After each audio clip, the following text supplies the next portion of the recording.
दुनिया में कुछ ही मंदिर ऐसे हैं जिनके बारे में कहा जाता है कि यहाँ साइंस भी रुक जाता है, और इनमें सबसे ज्यादा चर्चा होती है पुरी के जगन्नाथ मंदिर की। क्यों यहाँ का झंडा हवा के उल्टे डायरेक्शन में लहराता है? क्यों पक्षी मंदिर के ऊपर ज्यादा उड़ते नहीं है? और क्या सच में मंदिर के आसपास स्पेशल एनर्जी फील्ड है? नमस्ते दोस्तों, मैं हूँ पंकज और आज हम बात करेंगे जगन्नाथ मंदिर से जुड़े इतिहास, वास्तुकला और पॉपुलर रहस्यों के बारे में।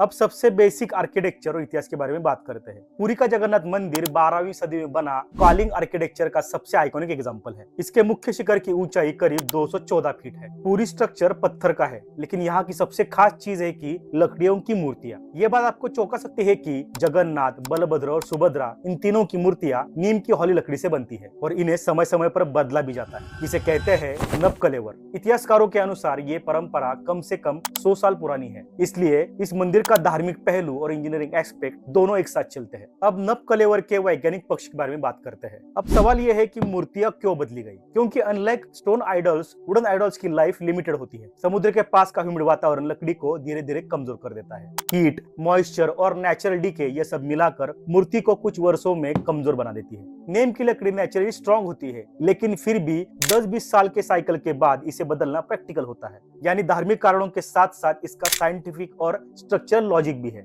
नवकलेवर के दौरान नई लकड़ी ढूंढना, उसे स्पिरिचुअली अप्रूव करना, आइडल्स को रिप्लेस करना, ये पूरा प्रोसेस हजार लोगों की निगरानी में होता है। पर इसके पीछे कोई रहस्यमय साइंस नहीं, बल्कि कल्चरल और प्रैक्टिकल नेसेसरी है। अब जगन्नाथ मंदिर के रहस्य और साइंस के बारे में बात करते हैं। सबसे पहला क्लेम है कि झंडा हवा के उल्टे डायरेक्शन में लहरता है। अब कुछ लोग इसे सुपरनेचुरल फेनोमेना मानते हैं, लेकिन इस पर कई स्थानिक इंजीनियर्स और रिसर्चर्स का एक कॉमन एक्सप्लेनेशन है। वो कहते हैं कि समुद्र से आने वाली हवा मंदिर के चारों ओर सर्कुलर करंट बनाती है। मंदिर का ऊंचाई शिखर हवा का फ्लो डिस्टर्ब करता है और ऊपर स्पाइरल वॉर्टेक्स तैयार कर देता है, और इस वॉर्टेक्स की वजह से ही फ्लैग अक्सर अपोजिट डायरेक्शन में रोटेट होता है। और कई बार ये ऑब्जर्वर एंगल की वजह से भी लगता है कि झंडा उल्टे दिशा में जा रहा है। किसी पीयर रिव्यू साइंटिफिक स्टडी में अलौकिक कारण नहीं पाया गया है, लेकिन विंड फ्लो पैटर्न इसे काफी हद तक एक्सप्लेन करता है। एक और क्लेम ये है कि मंदिर के ऊपर पक्षी नहीं उड़ते हैं। एक्चुअली ये पार्शियली करेक्ट है, पर ये यूनिवर्सल ट्रूथ नहीं है। रिसर्चर्स के अनुसार इसका कारण ये है कि मंदिर के आसपास हजारों भक्तों की भीड़ होती है। लगातार ध्वनि, ड्रम,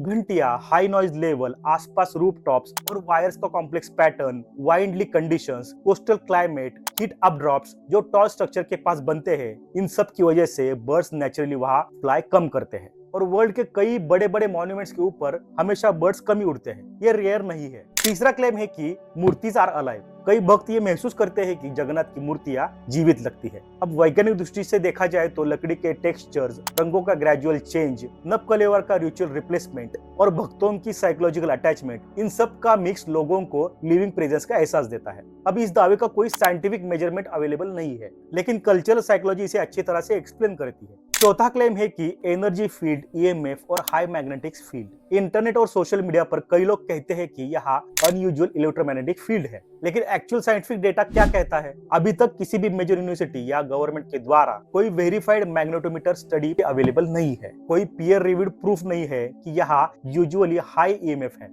हाँ, कुछ पैलीग्राम्स को काल्मनेस या पॉजिटिविटी महसूस होती है, लेकिन ये स्पिरिचुअल एक्सपीरियंस है, साइंटिफिक एविडेंस नहीं। अब साइंटिफिक वर्सेस कल्चरल रियलिटी के बारे में बात करते हैं। तो क्या ये सभी दावे और रहस्य गलत है? इसका उत्तर है नहीं। कई चीजें आज भी अनएक्सप्लोर्ड है, जैसे टेम्पल कॉम्प्लेक्स के अंदर हवा का एग्जैक्ट फ्लो पैटर्न या वुडन आइडल्स की प्रिसाइज एजिंग, इन पर डिटेल साइंटिफिक स्टडी करना जरूरी है। लेकिन अभी तक जो जानकारी उपलब्ध है, उन्हीं से यही साफ होता है कि अधिकतर रहस्य का लॉजिकल एक्सप्लेनेशन मौजूद है। शुरुआती वाव इफेक्ट अक्सर परसेप्शन और एटमॉस्फेयर से आता है, और कई चीजें कल्चरल और आर्किटेक्चरल कॉम्बिनेशंस का रिजल्ट है। तो कुल मिलाकर कंक्लूजन ये है कि जगन्नाथ मंदिर सिर्फ रहस्यों की वजह से फेमस नहीं है, ये इंडिया की सबसे अनोखी सांस्कृतिक पहचान में से एक है। इसकी रिचुअल्स, ट्रेडिशन, आर्किटेक्चर और हिस्ट्री सब ने मिलाकर इसे एक्स्ट्राऑर्डिनरी बनाया है। और रहस्य अगर है भी तो उनका जवाब शायद फ्यूचर साइंटिफिक स्टडी से देना होगा। लेकिन ये तय है कि जगन्नाथ मंदिर साइंस और स्पिरिचुअलिटी दोनों को एक साथ मिलाकर चलता है। अगर जगन्नाथ मंदिर के बारे में आपको ये स्टडी पसंद आई तो वीडियो को लाइक जरूर कीजिए और हमारे चैनल को सब्सक्राइब करना ना भूलिए।